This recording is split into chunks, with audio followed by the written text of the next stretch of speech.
Hey everybody, it's Safi here. Today we are starting a new project called Just One More Page, where either Marco or I review a book. Or both. I guess.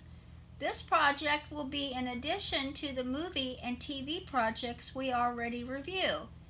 And by the way, we are going to be reviewing the new season of Better Call Saul, which is starting tonight.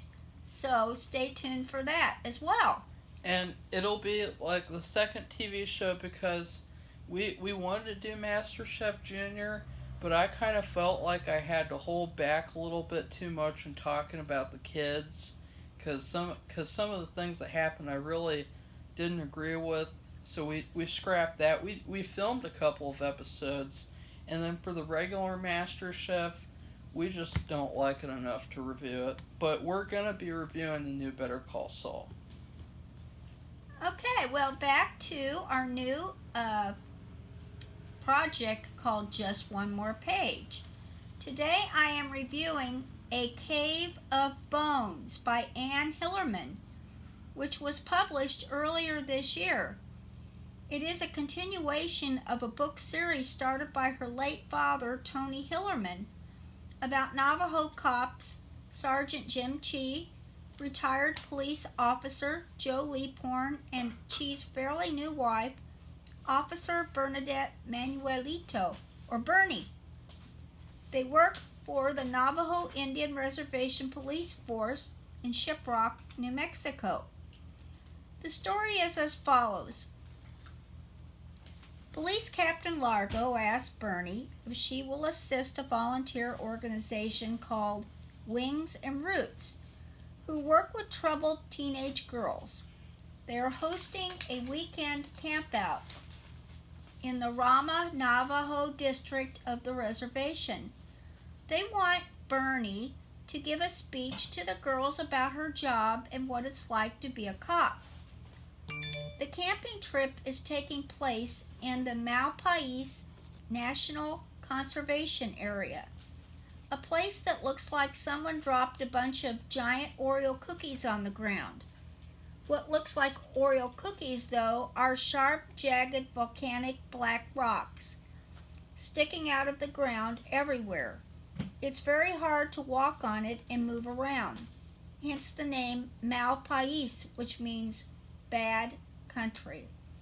Reluctantly, Bernie, who is not one for giving speeches, heads out to the campground and encounters a troubling situation. Her talk has been canceled because a counselor and one of the campers has been missing for 2 hours. The situation is dire because temperatures drop to below freezing during the night, and Malpais can be even more dangerous when it's dark and cold. There are a lot of hidden pitfalls besides the obvious sharp rocks.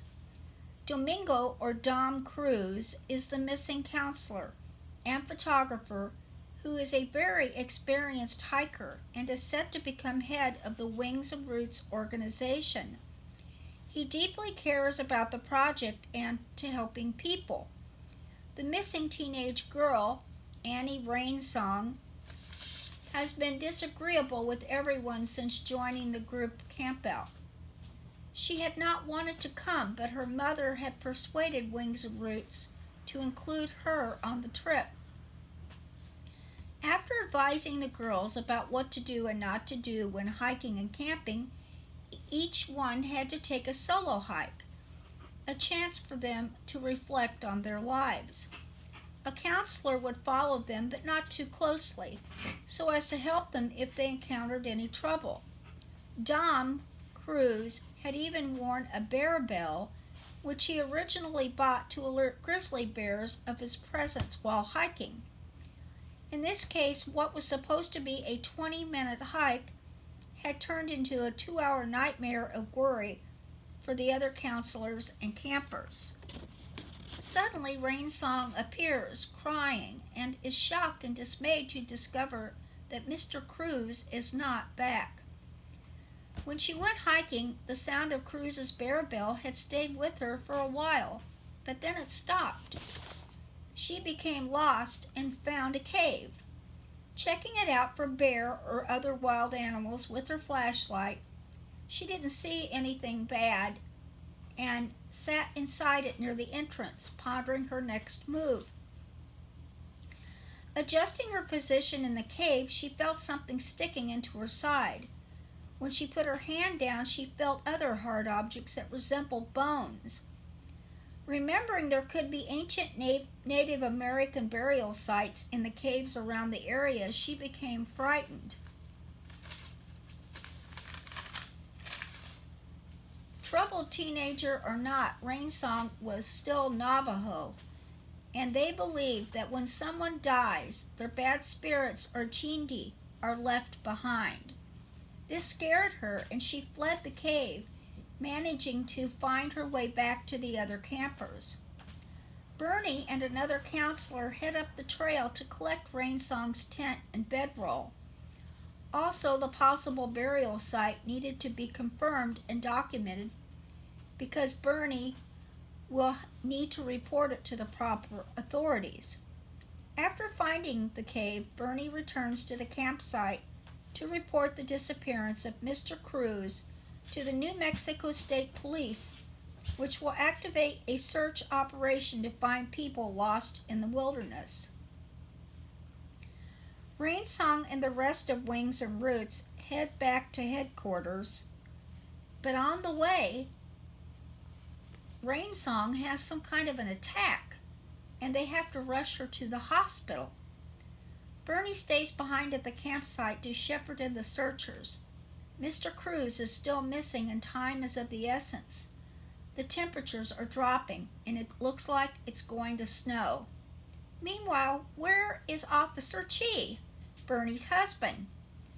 He is off at some officer training at the New Mexico Law Enforcement Academy at Santa Fe, New Mexico, and it's not a completely boring event.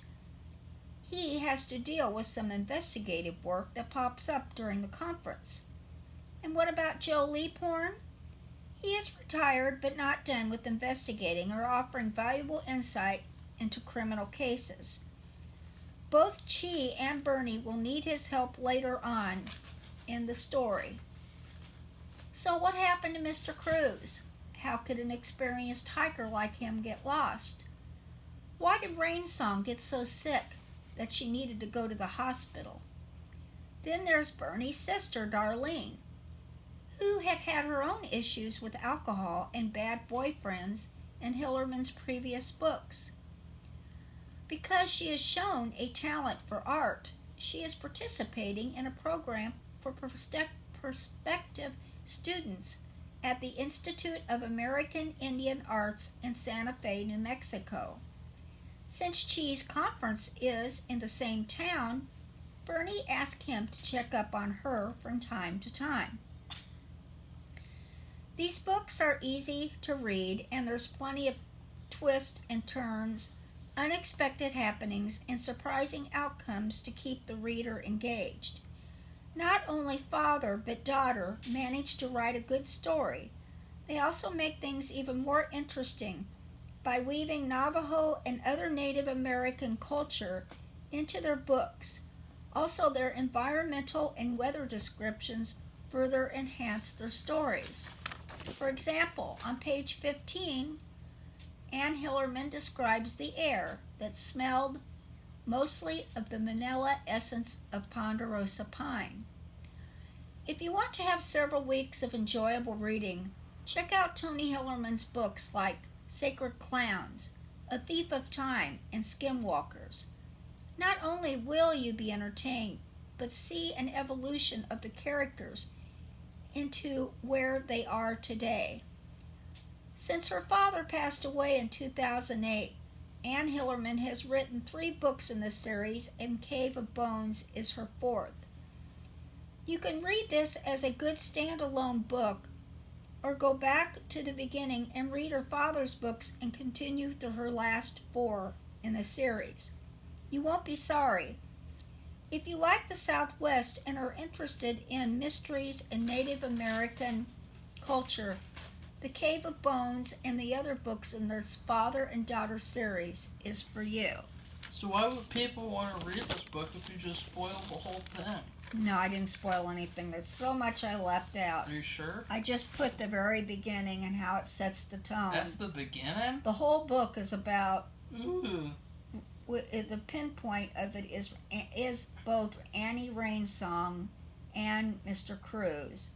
And no, there's no inappropriate relationship between the two, because I think everybody, and even in the book, they jump to that. He really legitimately gets lost, and remember, she goes to the hospital, and her episode is related to that.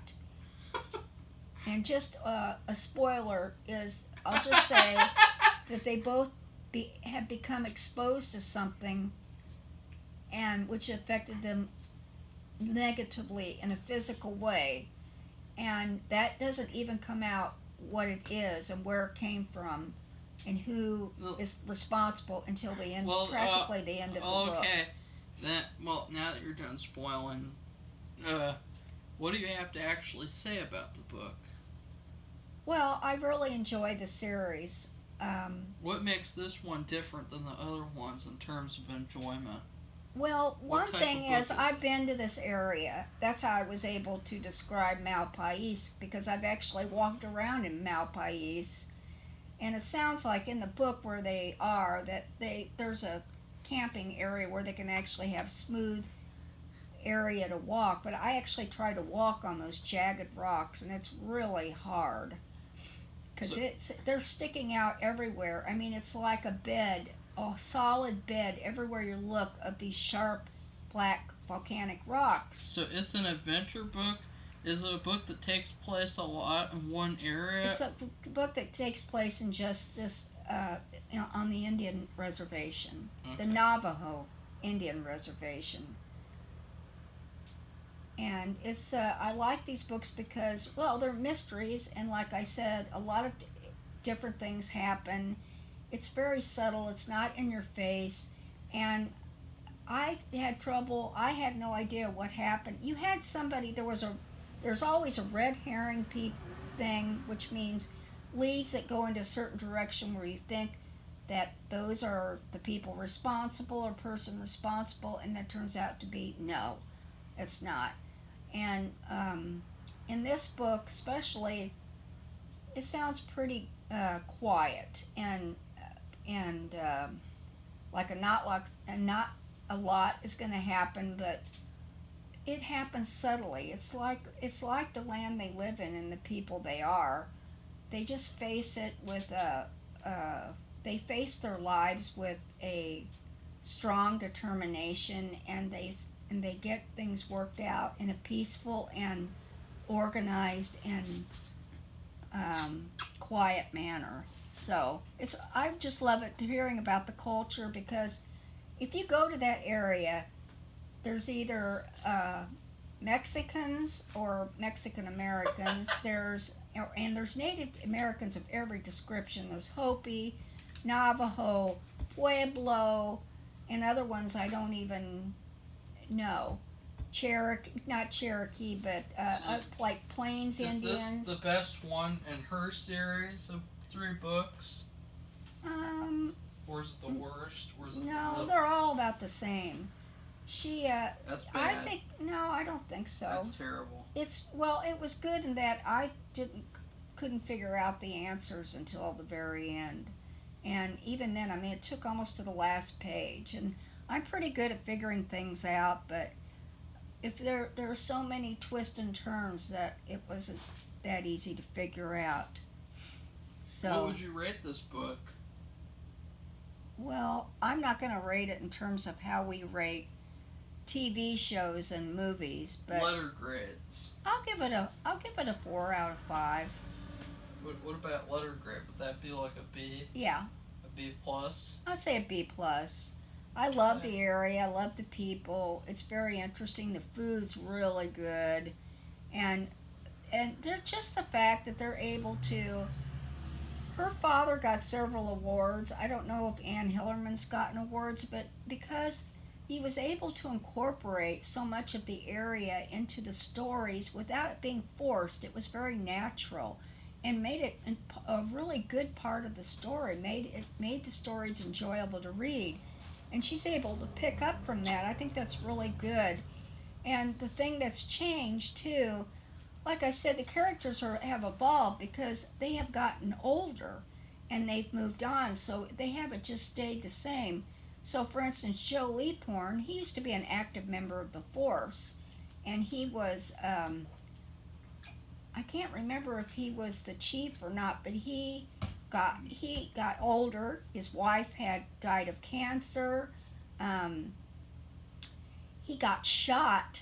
He almost died, and so and then Officer Chi used to be single, and Bernie wasn't even around, and her sister wasn't around. And I think with her taking over the series because her father passed away, she she is incorporated because the characters have moved on. The women in the series, because the book is a lot about what Bernie is or isn't doing, and then there's a lot of Chi, but mostly Bernie.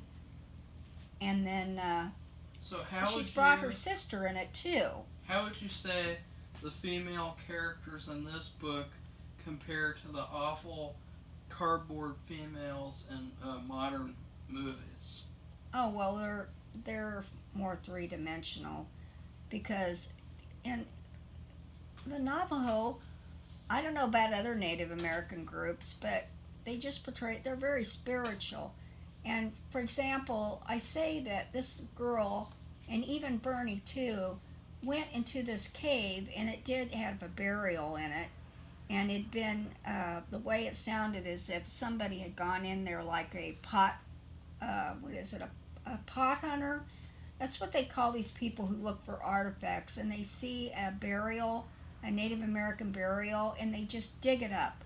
They make a hole, they call it a pothole, and they take all the artifacts out of it and they sell them on the market.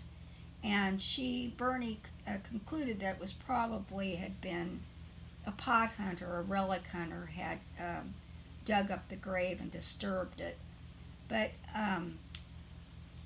what was I going to say? That what makes them three-dimensional? They incorporate they're very spiritual. So because whenever they're around a burial of any kind, even if a member of their family, it's any burial, there's Chindi.